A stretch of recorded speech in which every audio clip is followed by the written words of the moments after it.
All right, what up, YouTube family? So this is MT, aka Mike Tony. Long time no see. Just checking in with y'all, man, and just wanted to find out who you going with for the Super Bowl. I wanted to take this opportunity to kind of highlight a few things that I've been noticing and some occurrences as I've been learning numerology and astrology, things of that nature. So it's three numbers to pay attention to. And so I'm going to take you all on a journey. Please bear with me. Please like, comment, subscribe. Please feel free to leave a comment if you agree, if you like what I'm saying, things of that nature. So the three numbers to me that stood out this sports season was 3, 5, and then 1, which is actually the 1 has been masked as a 10. 10 in numerology, you always reduce that down to 1. That's like new beginning. And then 3 and then 5. So we're going to start with 3 first. I started noticing that back around the Stanley Cup when the Colorado Avalanche had won their, I believe it was their third Stanley Cup title in franchise history. So all throughout the summer, I kept seeing the number 3, also kept seeing the number 1 in various ways. I'll get into that later. So I put out on my Facebook, I said, hey, 3 is the magic number for the sports year this year. And so the team that I'm wearing right here, the Astros, they made their third World Series appearance in a 5-year span, and they won their second title in franchise history just this past 2022 sports season. And so when it came to the Super Bowl, I was like, all right, what teams are going for their third Super Bowl? Now, I'm going to tell you right now, I don't know everything, but I will be the first to tell you that my preseason picks were the Chiefs and the Bucks. I thought that we were going to have an actual changing of the guards. We would see the Chiefs and the Bucks square off again, and then the Buccaneers would end up losing to the Chiefs, and Brady would be passing the baton to Patrick Mahomes, basically crowning him as the new face of the NFL. Well, that didn't happen because the Bucks just didn't have a good season, and the Philadelphia Eagles just outright were the best team in the NFC all year. But on the AFC side, my AFC pick is still alive, which is the Kansas City Chiefs. So when we talk about 3, first of all, let's talk about what Super Bowl this is. Super Bowl 57. So Super Bowl 57, 5 plus 7 is 12. Obviously, 1 plus 2, that gives you 3.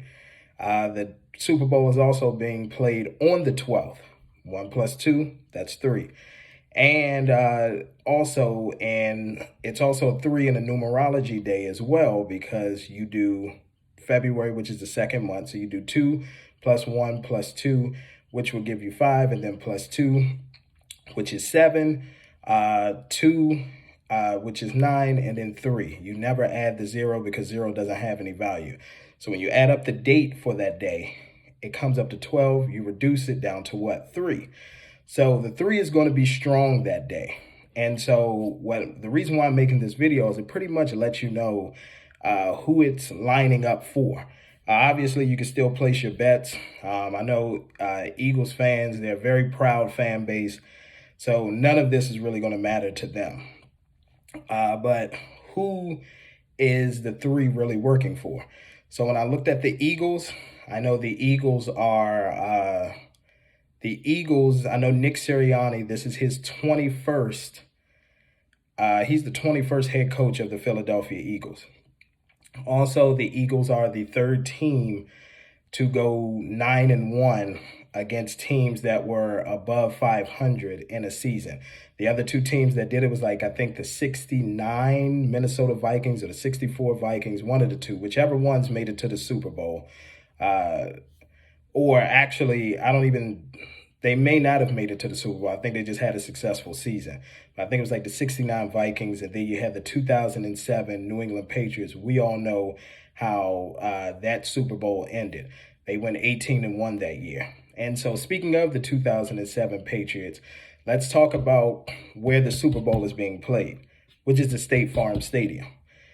Glendale, Arizona. This is actually the third time that the Super Bowl has been there, and Tom Brady has been a part of two of those. One was 2007, as I just mentioned, where it was the New England Patriots taking on the New York Giants. The Giants pulled an upset. And then when you come back around to, I believe it was the 25th, it was the 2014 season, but the Super Bowl was played in 2015, and it was the Seattle Seahawks taking on the New England Patriots there. Patriots were actually underdogs in that Super Bowl. And everybody knows the infamous, they didn't hand the ball off to Marshawn Lynch. They threw the ball at the goal line. Boom, Malcolm Butler makes the play, one of the best defensive plays that we've ever seen in Super Bowl history. And then, boom, the Patriots go on, and Tom Brady finally wins his fourth Super Bowl, and that was his sixth. Okay, so his sixth appearance at a Super Bowl.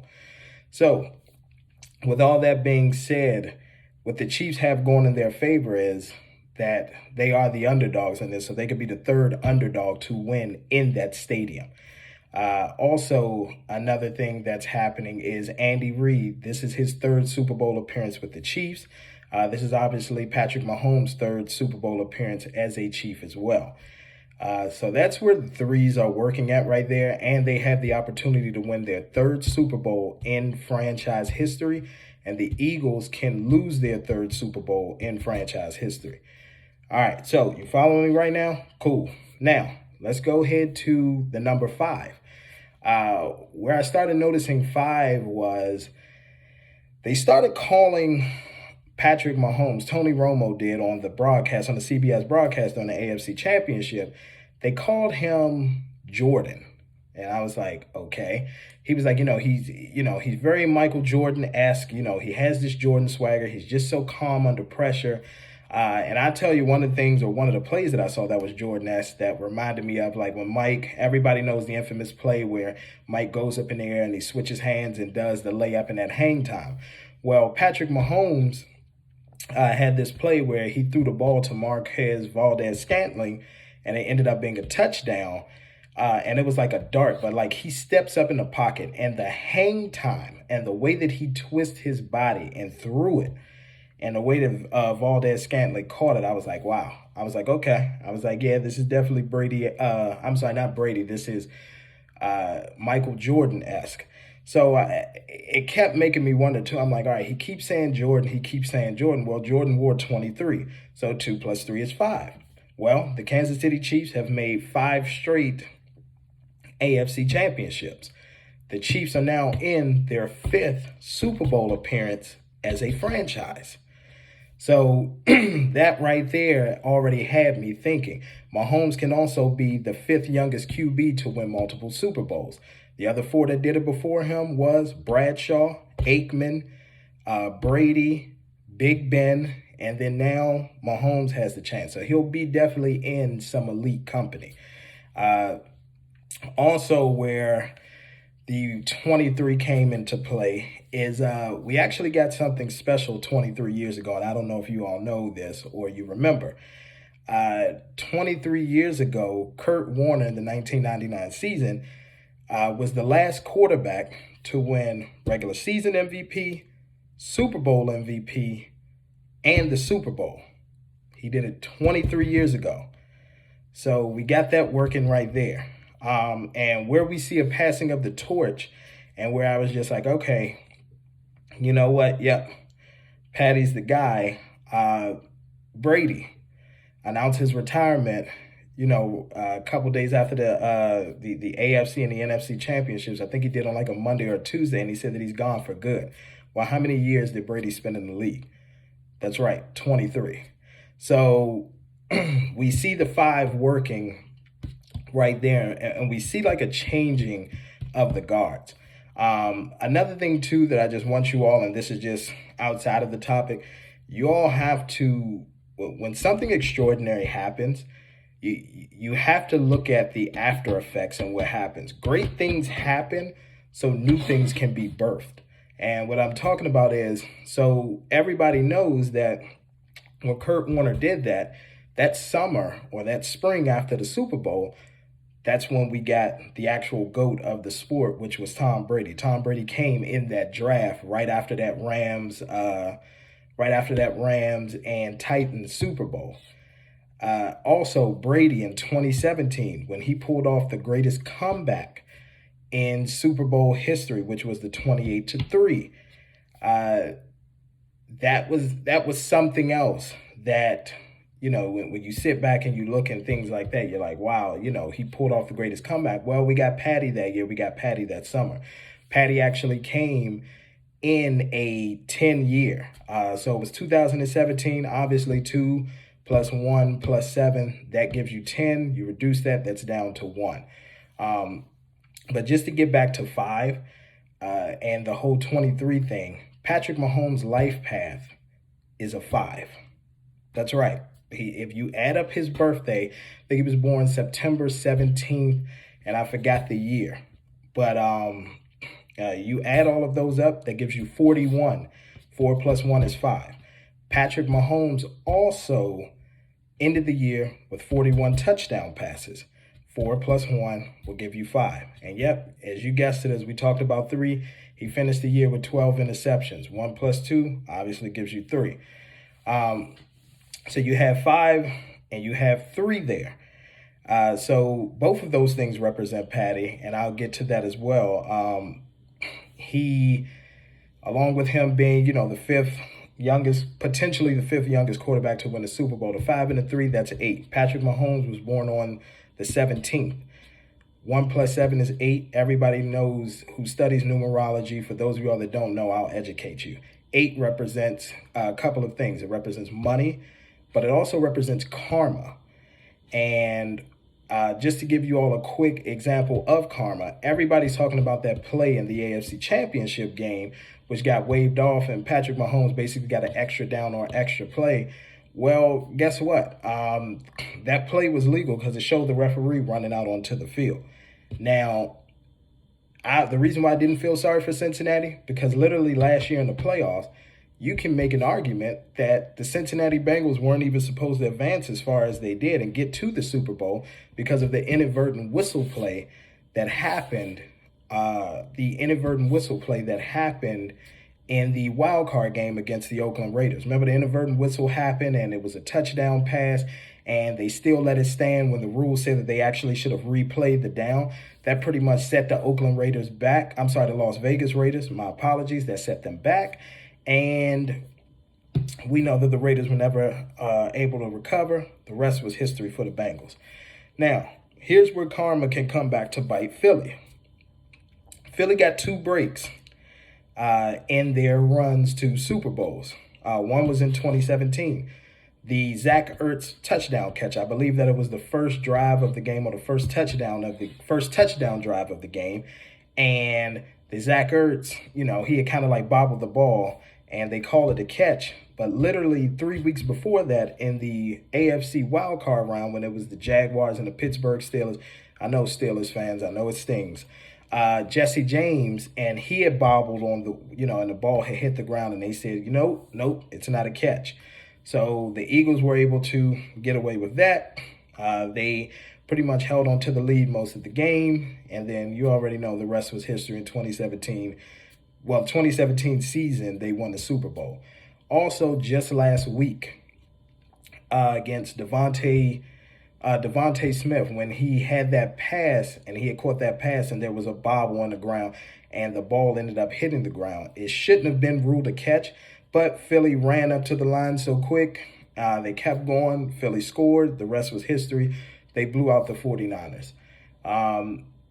So that's pretty much where I'm at with it.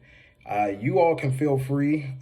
This is not financial advice. I'm just telling you what I see, which, if we're talking about the 10 thing and everything, and 1 being new beginning, we're talking about how there is a new generation of QBs in the NFL, and the leader of that new generation is Patrick Mahomes. And I started really noticing that things were going to line up for the Chiefs after this team right here won the World Series. And I know, and this is another thing too that I want to warn everybody about, please, when you see a meme, don't just automatically just send it out and get excited. A lot of times the media, the powers that work, the forces at hand, they love emotional energy, and they know that a lot of times people aren't going to take the time to research on things. One of the memes that I'm talking about is it shows like the 2017 season for like 3 different teams. It's the Golden State Warriors, it's the Astros, and it's the Eagles. And so for the Astros, yes, in 2017 and 2022, the Astros won the World Series. In 2017, the Eagles won the Super Bowl, but we yet to see what happened. And then here's the one that is the biggest lie. The 2017 Golden State Warriors. Yes, they won the NBA championship. However, it says 2022 finals, Golden State Warriors won it. Technically, yes, the Golden State Warriors won the finals in 2022, but it was for the 2021 season. So they are the 21-22 champions. We are in the 2022 NBA season now, even though we're in 2023. So we don't know yet who that winner is going to be. And so I think that it's a ploy to try to get fans riled up, emotional, things like that. Then you see them joking about things about a script and all of that and things going viral. But yeah, that's just what I have for you. That's everything to me that lines up for the that lines up. And then as we just make a quick transition over to Chinese zodiac, and then I'll get on out of your hair, and I appreciate you all's time. Back in 1999, that was a rabbit year. We are technically now for 2023, we're in the year of the rabbit. So the 2022 season was a tiger year, which is why Jalen Hurts had such a great year as well, because he was born in the year of the tiger. He's having an MVP type season. We'll see if he gets it. But with the 23 years ago, yes, we were in a rabbit year, and Kurt Warner was born in the year of the pig. And when I did my research, I see that also lines up with Patrick Mahomes. Patrick Mahomes was also born in the year of the pig. If you know anything about Chinese zodiacs, pigs and bunnies, they get along. They're friendly spirit animals, things like that. The Eagles, who were made in 1933, they are a rooster team, which is why you saw them playing the Super Bowl in 2005, in February of 2005, but it was the 2004 season, so everything didn't line up for them. But then when you go 12 years after that in 2017, that's when you saw the Eagles finally break through and they won their first Super Bowl in franchise history. 2017 was the year of the rooster. You can go back and look it up. So the whole thing about the reason why I brought that up is possibly Patrick Mahomes completing the trifecta. Everybody knows that the Chinese New Year starts, I believe it's like late January, early February. That energy at that time for the Eagles, even though it was a bunny year, that energy wasn't strong enough yet. Well, this rabbit energy is strong enough now because we're in the middle of February, so we're into it now. So there's a huge possibility that Patrick Mahomes can complete the trifecta, just like Kurt Warner. And it could be he wins regular season MVP, Super Bowl MVP, and the Super Bowl as well, all in this season. It would all line up because it would all be 23 years ago, which is 5, which is his life path. So this is what I wanted to leave you all with. I appreciate everybody. Please like, comment, subscribe. Let me know what you think. Let me know your thoughts. And everybody, have a great day. This is MT signing off.